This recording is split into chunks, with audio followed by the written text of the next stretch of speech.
Hey friends, welcome to the Johnson City Living Podcast, where we learn about the people, places, events, and flavors that make Johnson City a lovely place to live.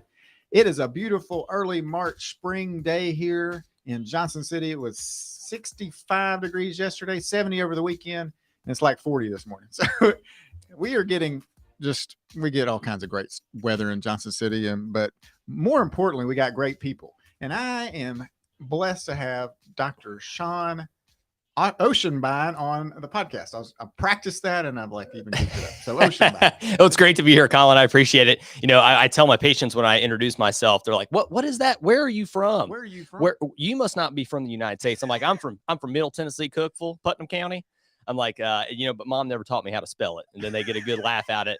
And I tell them they can say either Dr. O or Sean or, I have a lot of elderly patients. You can call me son. Hey, boy. I've been called a ton of stuff. Yeah, have you? People have a hard time to call, or spell my name. Like I'm always spelling it out. It's only one L, and I've gotten even K's. Really? Out. Oh, well, that's okay. Yeah, it's as long as I don't get called too bad a name, I'm really happy with it. Yeah.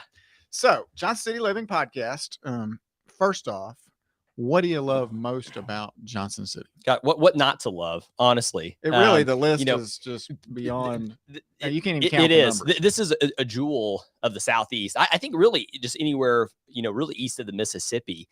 If you're looking for somewhere that you're not going to be stuck in traffic, where you can go to a run and connect inner cities, like on the Tweetsie Trail. Yeah. You can go hike Buffalo Mountain in a 15-minute drive.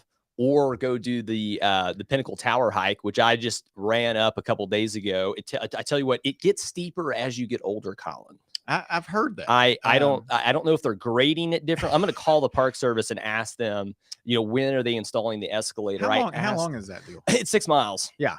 My friends and I, we went, and one of them was 62 at the time, I think. And a couple, and then Juan went and I went, and we were like, okay, we'll hike up and then hike back, and we'll be done by 10 o'clock. And then 8:30, we're in there, and we're like, we're not even halfway. And, and so we didn't run it.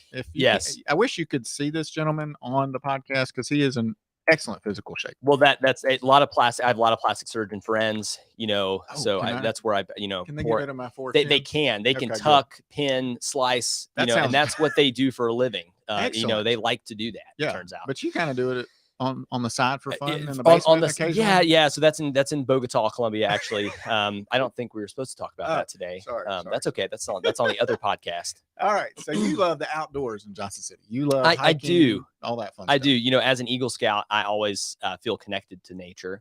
And I really, truly believe that we're not supposed to be indoors all the time. No. Right. We're supposed to have sunlight and get sweaty and get outside and play in the creeks and streams and hike mountains.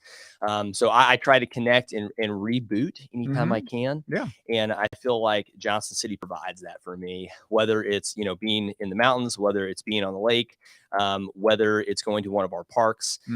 I get that fulfillment. I feel a part of nature, and I think it's important to kind of conserve that and enjoy it. Yeah. And anybody that, I've really never had anybody I've taken hiking that left saying, I never want to do that again. Right. You put your cell phone down, disconnect, and get into your own thoughts and discover who you are and what you like. I feel like the Lord talks to us a lot more when you're out in the woods and nature.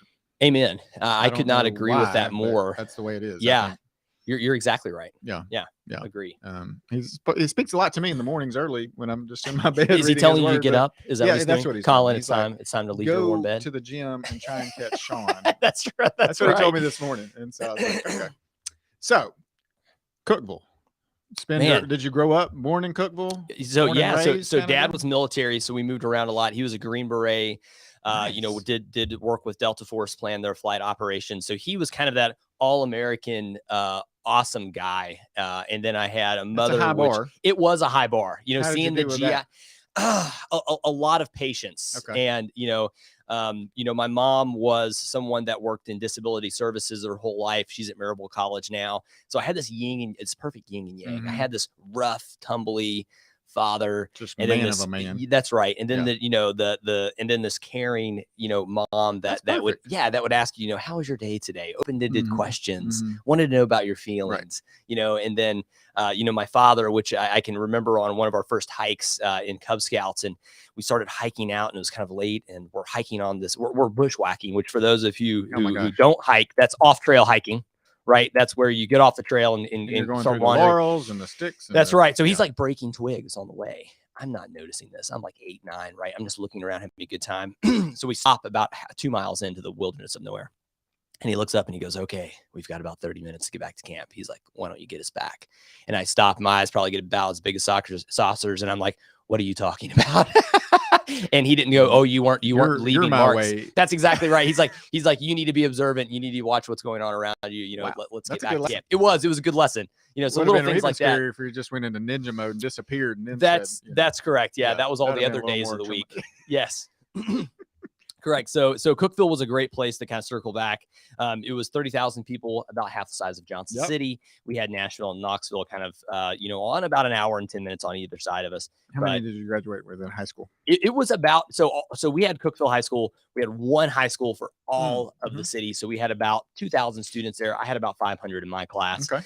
And I absolutely loved it until I came up here and toured ETSU for medical school. And I was like, where is this city? Where have I been? Even hear about it. Why did I not climb up the mountain? You know, when I took that fork off of 40 to go to Asheville or 81, I should have hit the left blinker a long time ago. You should have.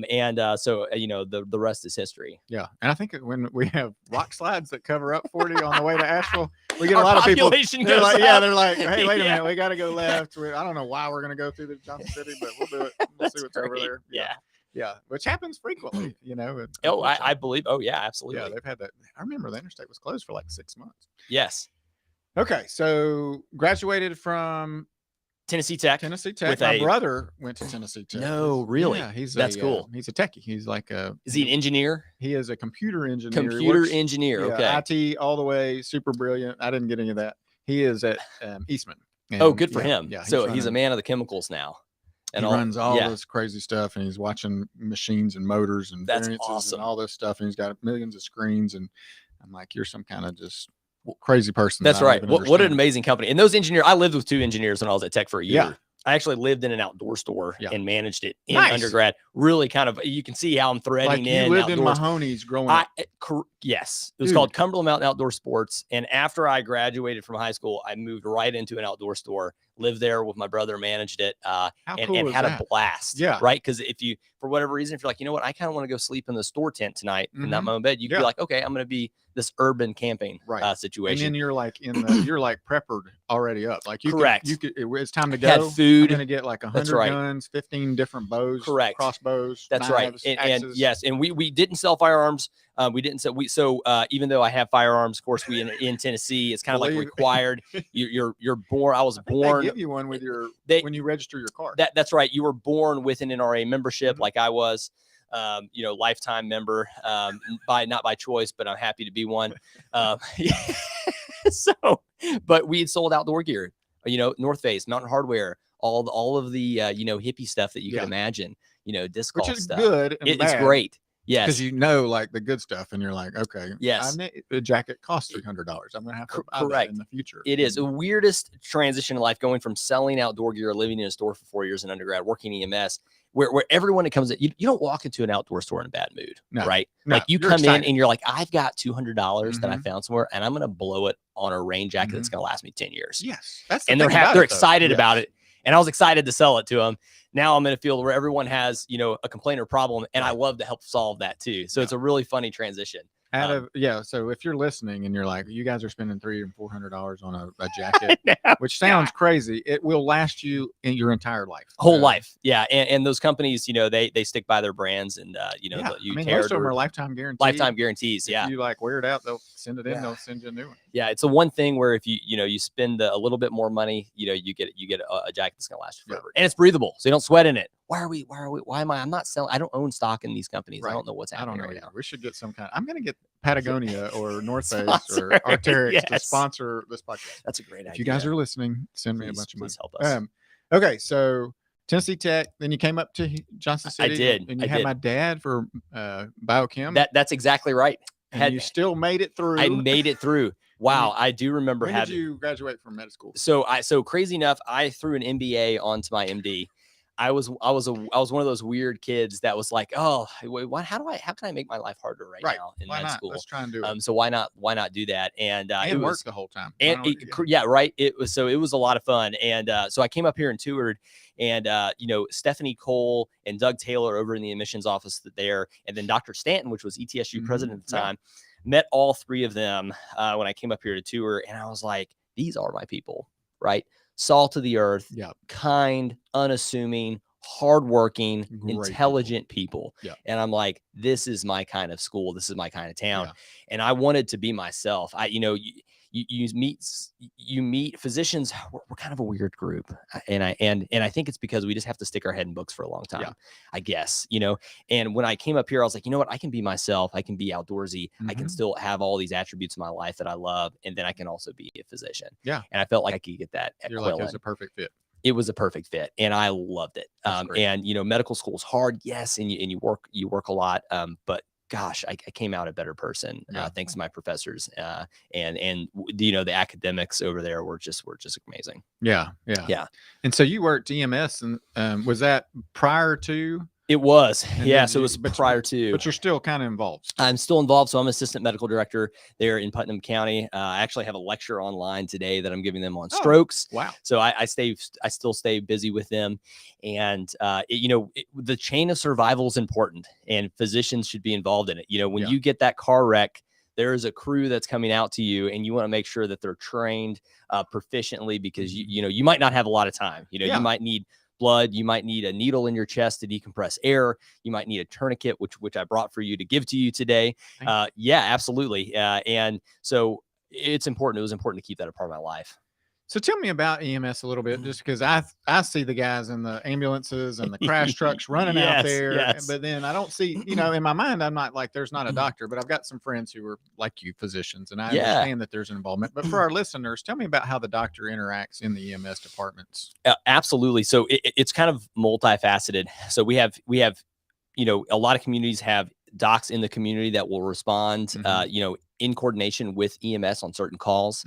We write all of their protocols and standing orders. So when a paramedic and an EMT, they perform any kind of medical, treatment to you, they are operating under the license of a physician that has written protocols for them to work and off taught of. them all. And work with their own services. All that stuff. Every EMS department has an incredible education staff. Of paramedics that teach their own, and then we're there just as an augment to that. So there's kind of like a universal playbook. Like, this is the best way to do it. That's right. We've searched it, and this is currently this is with our current knowledge. This is the best way to do it. And then you guys come in and kind of teach it, tweak it, make sure it's perfect for each. And they're professionals, gosh. And they there's an EMS board for the state of Tennessee, and they kind of also set protocols in place that we follow as physicians to recommend. And they're very self-sufficient. They're really good. I don't get a lot of calls about asking questions on what to do. They know what to do, and they're really, in this community in particular, Washington County EMS is just skillful. And I see these patients they're bringing in, and they're giving me reports on these patients, and I'm like, wow, that is a report that I would suspect from a first year medical doctor as a resident or a fourth year medical student. I'm like, I don't need even ask anything. This was amazing. Good job. Knew their past medical history, knew everything about them. I'm like, this is awesome. So it's a real integral part of a community, and I really feel that the emergency system ring of survival, the chain of survival, we say, is like that second you call 911, how long does it take for the response? How trained up are there goals there? Do you like? Oh yeah, absolutely. We monitor how long it takes for ambulance, the average time of obviously distance is different for each individual. Absolutely. And those stations are put into places, based on roads and driving, so we can make sure we get to people. And you think about it, unfortunately, if you have a cardiac arrest and your heart is not beating, you've got about 4 minutes until someone needs to be pushing on your chest. Wow. Brain cells can't store energy like our muscle. Right. The heart can't either. So if it's not getting blood flow, those neurons get really mad really quickly, and they need blood. And it turns out CPR saves a lot of lives, and so does tourniquets. Yes. So after the podcast, we'll do a little class with you. I'll teach you how to use this. This is yours. It's brand new. Cut my leg or get shot or something. That's right. It turns out arteries are under high pressure.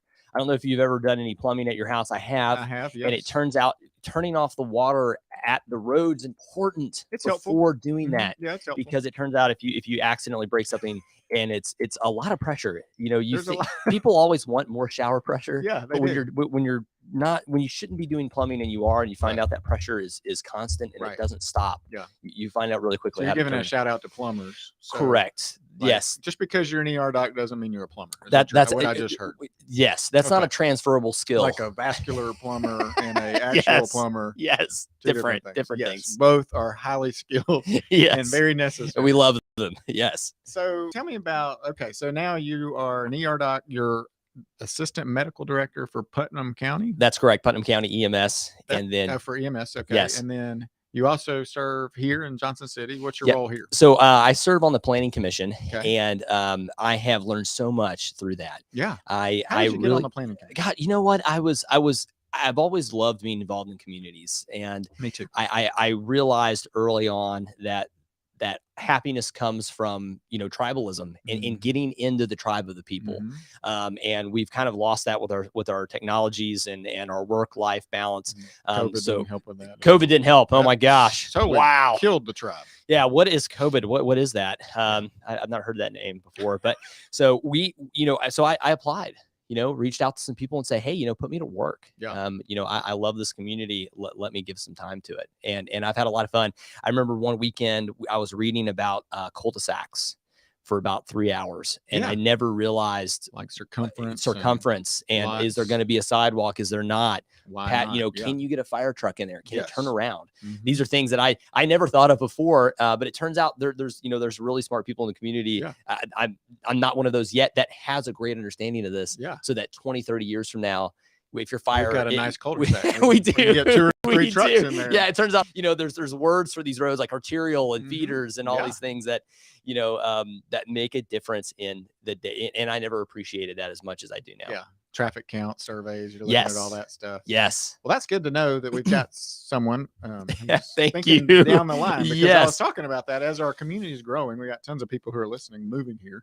Absolutely, And- as they should. And so you're like, okay, we're starting to get traffic. Like you'll go through, Yeah. one light or whatever. right. You'll like sit there and like, why didn't I get through the light the first time? Correct. I Yeah. don't know what that means. Like, I don't know what to do with my car. Like, it's- why didn't it yeah. go through there? It's You know? made for your blood pressure to go up, Colin. That's what it's cardiovascular health. It's actually planned into the strategic We should plan. start like a marketing campaign that's on the billboards. Hey, you're here for a reason. Yes. Enjoy yes. the pressure. Yes. Enjoy the This green light is 3 seconds Mhm. to teach patience. Yes.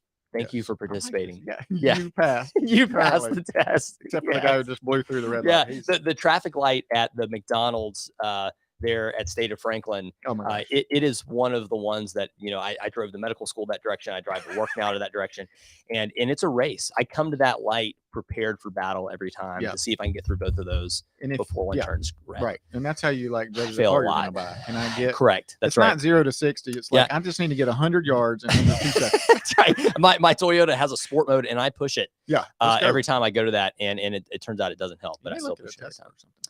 Gosh, I thing's love Elon Musk. He's a great. He's I mean, he's such an anybody with that name's entrepreneur. gotta be. Yeah, if he could make a car that didn't look like I was driving in a cell phone, I think I'd buy one. Yeah. And they're expensive. They are. Gosh, Yeah. they're expensive. So I buy used all the time. Like I That's never, so smart. well, So yeah, smart. some of my friends say, no, you can buy a new car. And I'm like, no, I'm just Yeah. I'm gonna wait for your car to depreciate, and I'm gonna buy yours. For Yeah. Listen. 60% of what you paid for. That's exactly right, and it's going to drive and it's going to do It's gonna great sound the things. same thing, right? Put a little deodorant on the fan belt, and Yeah. it's fine. That squeak goes away. I like that trick. Yeah. You heard that here. Deodorant That on the fan belt. That that's- probably does That's work. free. Yeah. That's cool. Mhm. Good idea. Yeah. Okay, so back on track. Did you always, like you could? I'm an Eagle Scout. I want to become a doctor. Oh gosh, no. So I remember as a child meeting. You go to your pediatrician once a year. When you get older, we can actually remember it. I remember thinking, gosh, this guy is the nicest person I've ever met in my life. And I remember thinking that every time I'd go see him. Yeah. Just you came out of there with energy, and I was like, I want to be that kind of person. Maybe Yeah. that's what a physician is. Yeah. And so I kind of always kept that in the back of my head. And then I lived in a neighborhood in Cookeville, and I remember seeing this gentleman leaving with lights and sirens on in his car. And I was like, remember asking my dad, what does that guy do? he seems like he has a cool job that's important. And he's like, oh, that's the medical director for EMS in the community. And, he's probably responding to some, rescue scene or something. And so he's still the medical director. I'm underneath him. His name's Dr. Sully Smith. And, Really? so that was also motivating for me to see someone that cared enough about their community to just leave their home and respond out to something. So I ended up joining rescue, and I did technical rescue for a long time. So that was trench rescue, dive rescue, swift water, high angle rope rescue. So I was a rope technician, and then I was a vehicle extrication instructor for the state of Tennessee. So I got involved in that and just poured my heart and soul into that. Extrication. So you're pulling people, or pulling we are cutting cars apart. This is the jaws of life. The jaws of life. Yes. Those things are amazing. They're so, I tell you what, like butter. I can cut a car. We can take the doors off, take a roof off a car in under 3 minutes if I have 4 guys that are skilled. It's really amazing to watch, and do something called a dash lift or a dash roll, where you push the dash off of the patient's legs. If you get a bad head-on collision, that dash will sometimes come down and give those legs a hug, and you got to push that off there. So that was a cool part of my life where I was able to wear I wore a pager, full time and responded to hundreds of calls a year. I still wear one because it looks cool. It looks cool. I'll never forget. I was in college, you're kind of self-aware of what people think about you a little bit more as you get older. And I remember you're very self-aware. I had, of course I wore that pager on my side, and I didn't realize that people thought I had diabetes. Oh. And one girl finally asked how I was dealing with my diabetes. And I said, well, not well. I didn't know I had it. I thought you were going to say that people thought you were a drug dealer. Or yes, that was the other one. That's right. When people had pagers time. Some people might still think that in the emergency department. But so I wore that around, and it was a lot. It was probably one of the, no one in definitely in the first responder realm, you don't get a whole lot of thank yous. Now I think people realize that with COVID, and we've lost, EMS personnel and others from COVID, but it was just selfless service, and I loved it. Yeah. Loved it. So tell me about, because I'm sure there are people who are listening, and I've got boys, and yes, there are girls out there too, thinking about careers and what to do. And so did you one, I guess, tell me about the Lord in your heart and how you surrendered one day, and then 2, how you use that to kind of figure out that you were created to be a doctor.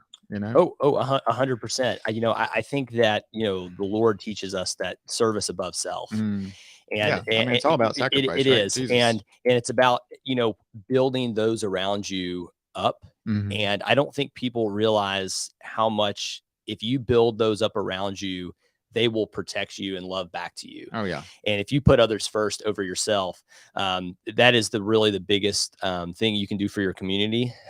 Someone gave me a quote that I just never can get out of my head is that no one will remember what you did, but they'll remember how you made them feel. That's right? a good one. Yeah. And it's so true. And it makes you feel good. I feel like I get true joy giving my life away. Right. Absolutely. If you feel, if you're down in the dumps, you're listening to this, you're not feeling great, go out and just love on somebody, help someone, give your life away. And you will feel so much better. Plus you get, it takes your mind off of whatever you're focused on. Absolutely. Volunteer for anything. Yeah. For anything. Anything doesn't matter. Pick up trash on a road on your own. Yeah. You will be done and you will drive past that road, and it will mean something to you. You'll get a sense of pride. It is the weirdest thing, how that works. And gosh, you'll realize things. I'll tell the story. I was in Interact Club in high school, and we would do over 100 projects a year in Cookeville, and it was a lot of fun. I remember taking food to a family at Thanksgiving. Mm-hmm. Almost get choked up thinking about it. And we take this food into this family, and we brought toys and all this stuff to the family. Yeah, we did that. And we put all the food in the fridge. And I remember the kids saying, Mom, we've got milk. And I stopped, and I was like, oh my gosh, this is something that I took for granted, that I never knew children didn't have access to milk in the United States. Isn't that crazy? Right. They were so excited about that one thing. And for me, that changed my life. That one moment said, service is important.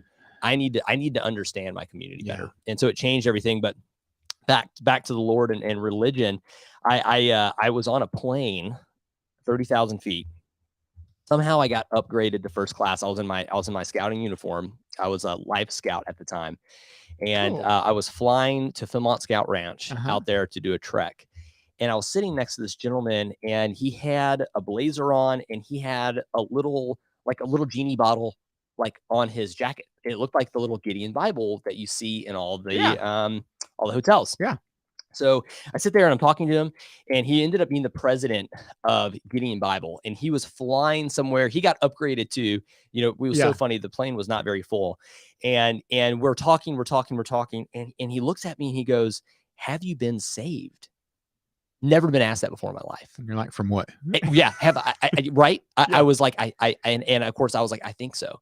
And so we had an amazing conversation, and we prayed for probably 20, 30 minutes on that flight. How awesome. And so I was saved at 30,000 feet by the president of Gideon Bibles, which was great the wildest story. thing. Yeah. And then I landed at Philmont Scout Ranch, which, if any of y'all are familiar, it's about 300,000 acres out in northern New Mexico. It's the biggest scouting ranch in the world. And every denomination is there. That's cool. Which is the neatest thing. Yeah. Every Sunday there is thousands of students or thousands of scouts that are there. So every Sunday I would go to a different service. Oh, that's cool. And it was the neatest thing to see all of the religions of the world through the lens of a collective love of scouting. Yeah. And it really changed my life. And awesome. It made me have a relationship with the Lord that's unique and special that I treasure, to this day. Yeah. That's awesome. Yeah. Thanks for sharing. Yeah, absolutely. What do you, okay, so back to being a doctor, and what do you love most about your role now? Because you're an EMS doctor here in town. Yeah. So I work at JCMC. Okay. So I work in the What's your, emergency. like, schedule like? Yeah. Like what do I we mean, 'cause do? You're doing Who is stuff in yeah. Cookville. That's which is right. 4 hours down the road. Yeah, that's right. That's right. And so we work shift work. We clock in, clock out. The ER, people are like, what is the emergency department? I'm like, and I walked through a casino one time, years ago, and it was very smoky, hazy, and it was the weirdest thing. But I noticed that even late at night, it's busy. Yeah. And so really a emergency department is like a casino at 3 p.m. at all hours. All the time. All the time. It's busy. Always busy. It's awake. There's loud sounds, there's loud noises. Yeah. So I work 8 to 10 hour shifts. Okay. Right. I come in, I hit the ground running, picking up patients that need to be seen. And really I'm a resuscitationist. So my skill set is to really know the life-threatening emergencies of every specialty. Okay. Whether it's OB, neurosurgery, cardiology, GI, whatever it might be, we are really supposed to be the tip of the spear when patients have life-threatening emergencies in every specialty of medicine. Yeah. And it turns out that, we didn't have our own specialty until the 70s.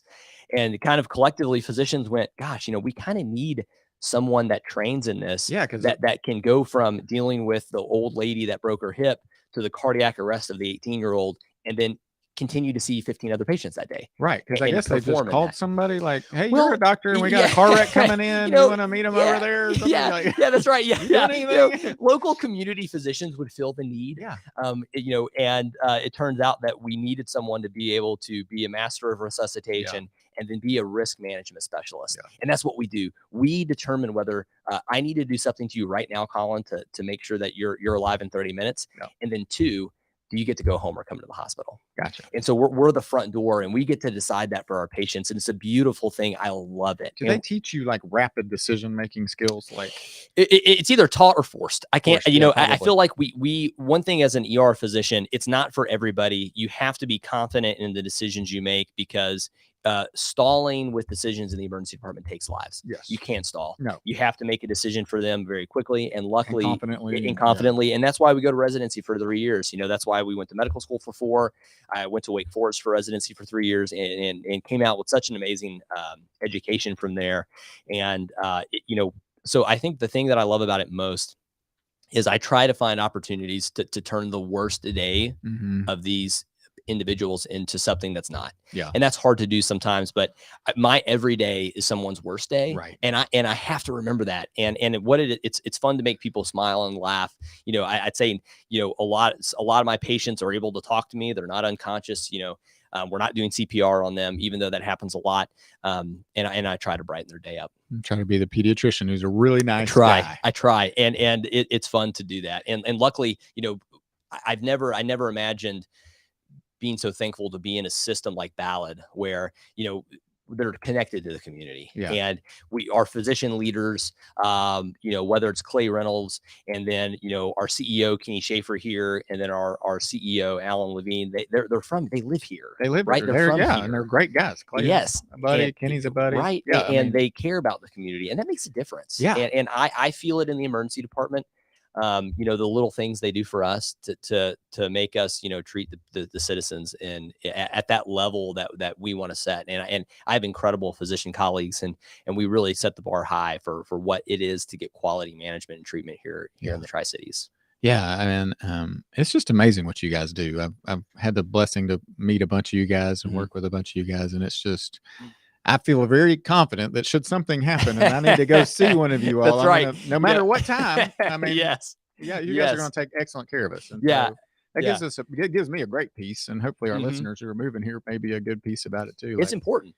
Right. Yeah. We all get older, and we all need medical care. A lot of time. Yeah. Right. So we've got tons of people with the VA moving here as well. Yes, we've got a lot of people retiring here. And so they're like, what's medical care like? And I said, it's fantastic. It is.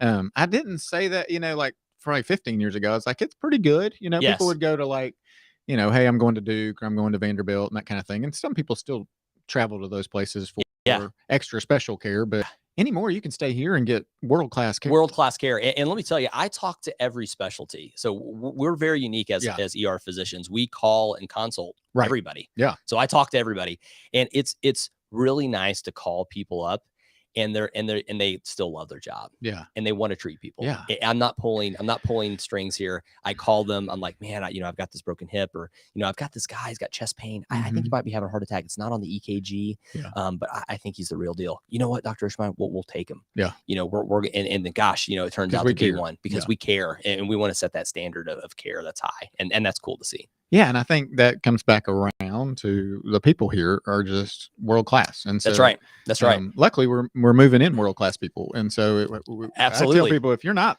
world-class, if you're a jerk, just keep driving. Yeah. They'll just keep driving. Don't move here. Yeah. Don't move here. Just because we want to continue to raise. Yeah. We want to float the boats higher, Yes, that's exactly right. Increase the tide, as they say. And and ETSU, is incredible in bringing in, that diverse group. We were already talking about this morning with the bluegrass degree. Yeah. And how to bring it. The podcast. That's backside of it. The backside here. Be able to listen to it. He's great. And Mitch flying in from Utah, because he wanted to get a bluegrass. That's degree. right. How cool is that? So you can get a bluegrass degree. You can get a storytelling degree. Did you know that? Yes. Yeah. Jonesboro. How cool is that? Yeah. What a cool town. I just sometimes go down there and walk downtown in Jonesboro. And that's another thing about Johnson City is that there's incredible cities around us. Yes. And we're tied to them. Yes. It's not like separate one places. Big community. Right. We are. And, and the mayors of these towns, and the people that live in these towns, they love their towns. They do. And they pour their heart and soul into it. Sure. And, one thing about Johnson City that I've really appreciated recently is that we're not a stagnant town.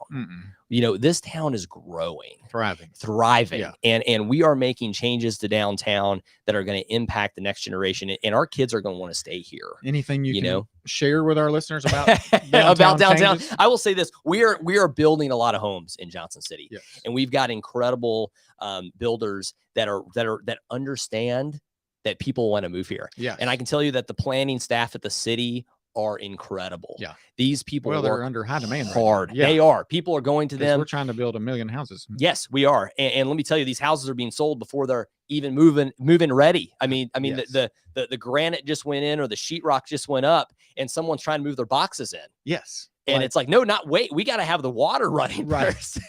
But before that, you have to have infrastructure. Oh yeah, and that's something the power, city leaders, sewer, the city commission, they get that. Yeah, they do. And with the projects downtown that are happening right now with Founders Park, this is a trend that I think the young leaders like yourself and others, we want to push this forward. Yeah. We want to lean into this, right?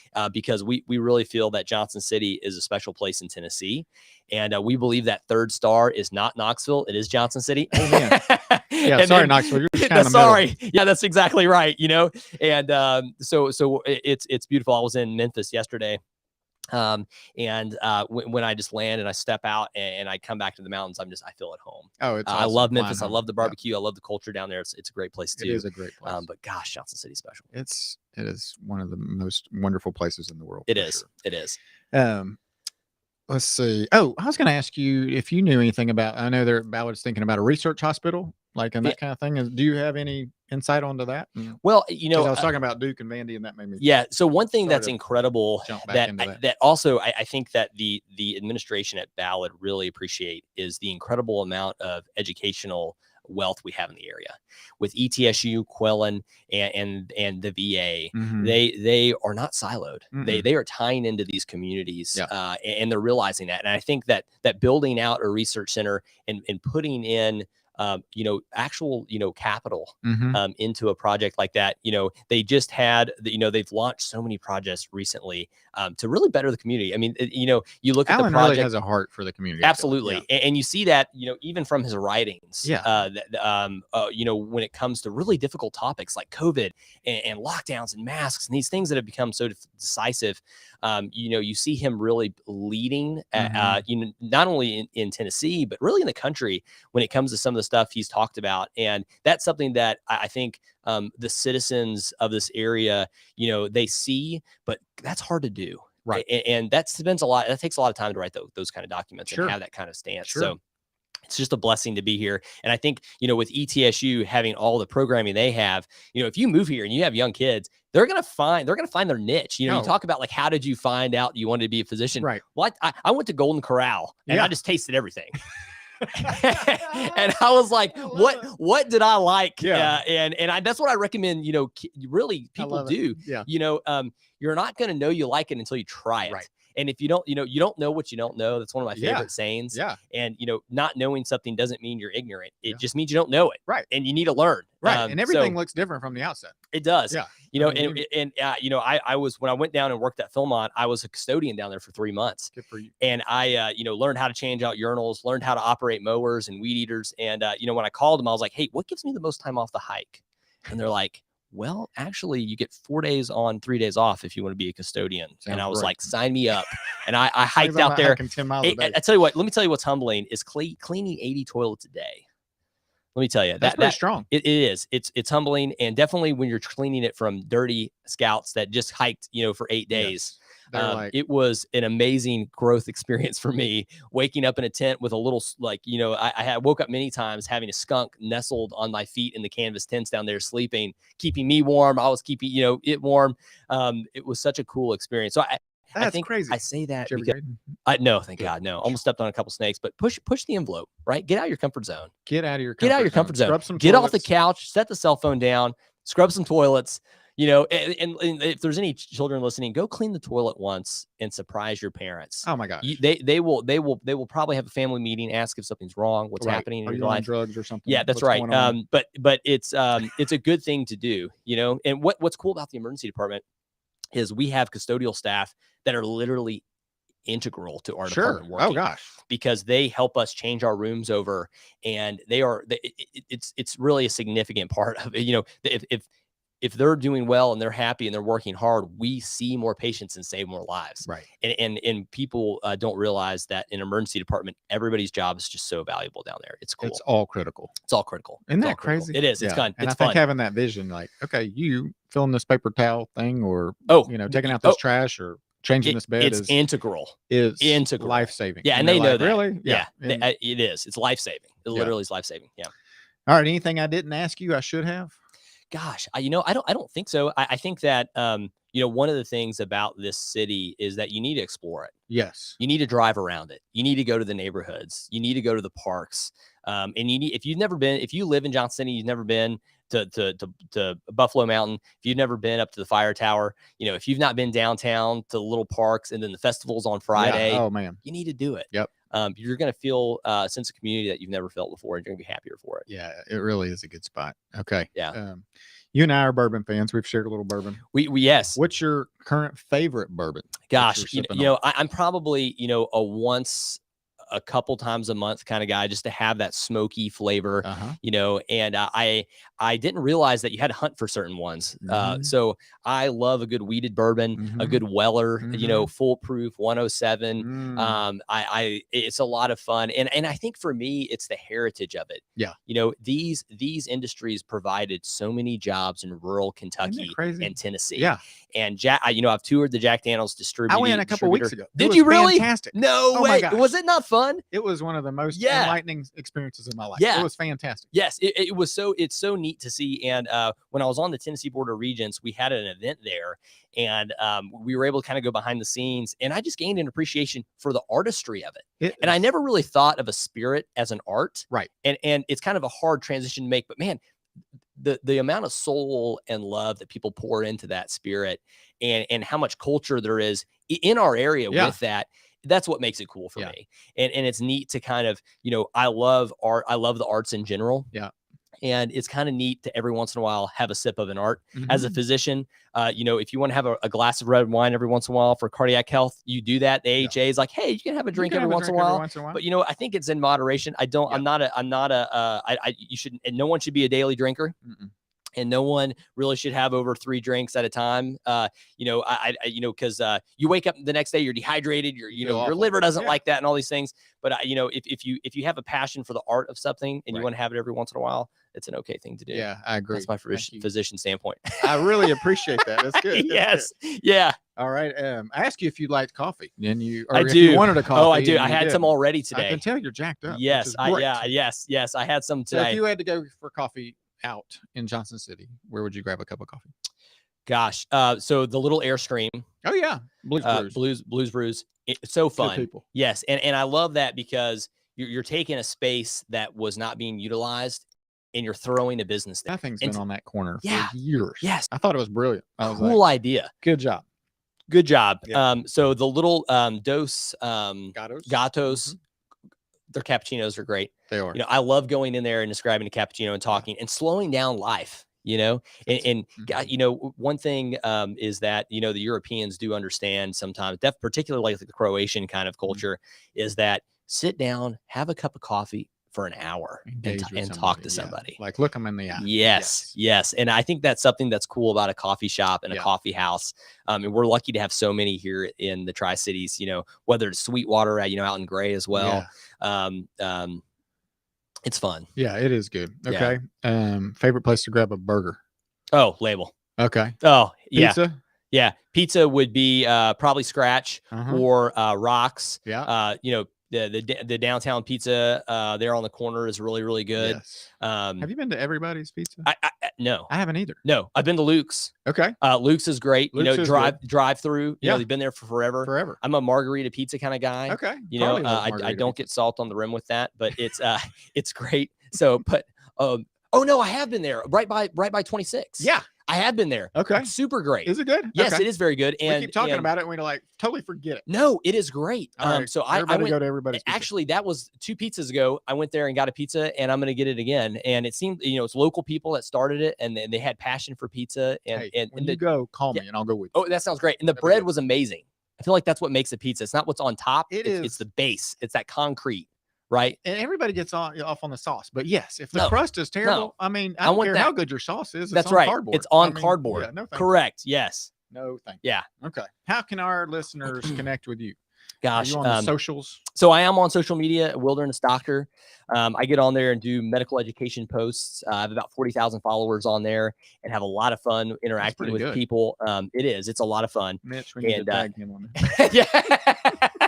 And then I think the thing you can do for me is just get involved in your community. Yeah, definitely. Get out, volunteer, get involved with whether it's the Red Cross or one of our other local organizations here. Like if you're listening and you want to do something, there's no excuse for not being able to get involved. We've got so many options. That's right. Yeah, it's just that's right. So anyway.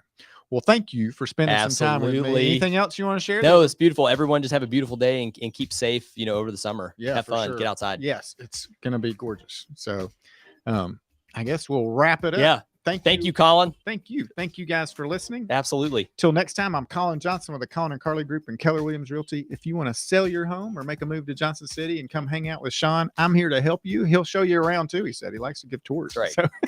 So, but thanks and have a great day.